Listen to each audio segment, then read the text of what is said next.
the thing about like setting up shots and feinting is when you're feinting specifically, you can throw slow feints, you can throw fast feints, you know, you could throw extremely fast feints and make someone react. And one thing a lot of people do wrong when they throw a feint, unless it's like a stomp feint or you know, a hip rotation feint with a shoulder, the main thing they always do wrong is they don't keep that probing hand in front of their vision, their opponent's vision, to block their view of incoming shots. And this is a specialized form of training that not a lot of normal opponents ever receive, and for good reason. It's for a competitive nature. It's not particularly for self-defense when an attacker comes at you or grabs you or vice versa, you know, a normal attacker situation, or when someone just throws a sucker punch, you know, you move your head.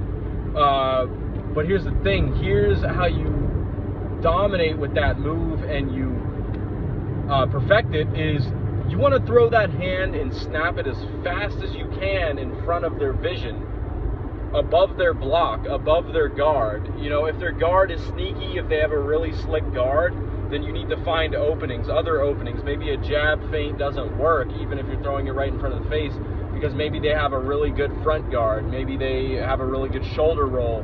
So now you're forced to throw maybe like a body feint to the top. Maybe you could throw a feint to the chest to lower their guard a little bit with the backhand, and then throw another straight jab to the chin. But a lot of times I find this works, especially if you throw a probing feint hook to the face and it's real fast and it's right before it's gonna land. You know, it's a good right hook, and then you throw like right before it connects, you immediately throw your and snap this out, you immediately throw your straight to the body, to the liver, kidney, or solar plexus as fast as you can and pop it, and that could really put your opponent down. It's a really strong move, and it's a specialized form of training, like I said. And then you get into this kind of flow state in sparring where you keep setting up shots with your feints, and you're using slow feints, fast feints, head movement, footwork. You're putting it all together, combining it, and then it just comes like second nature, and you start seeing shots before they even get to you, because you're setting things up. You're moving your head after you throw. You're not just setting it up and moving your head before you throw, you're doing it after, so you can continue that process. And you can keep building up your momentum and keep pushing forward. A lot of people have the wrong kind of momentum too. They try to be very upright and leaning with their momentum. And you know, this is good for some defensive situations, especially when you're going for a first head movement in the Philly shell. The first step to that is to lean back and then duck down either to your left or right, depending on if you're orthodox or southpaw. But that's generally not the best stance for connecting and chaining shots together. The best stance for that would be a good aggressive offensive stance where your head is constantly moving off the center line and you're picking your shots, setting up your shots. Super important with those feints, probing that front hand right in front of your opponent's field of view. Putting it right in front of their face and stopping as soon as it connects, or right before it connects, right in front of their eyeballs, right here. Like, you have to be that fast with it, and you have to be that controlled, and then immediately throw to the body as hard or as fast as you can. You know, use good timing. Same for body shots. You know, if you can get your head off the center line really well, you can do some like Anderson Silva type stuff. Then do a lot of head movement.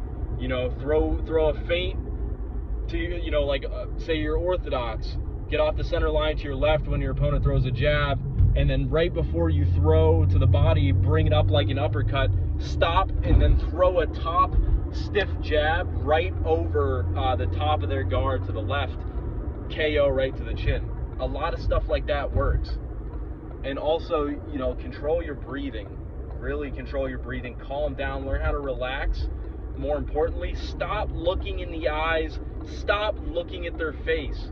This gives you no clues as to how they're fighting.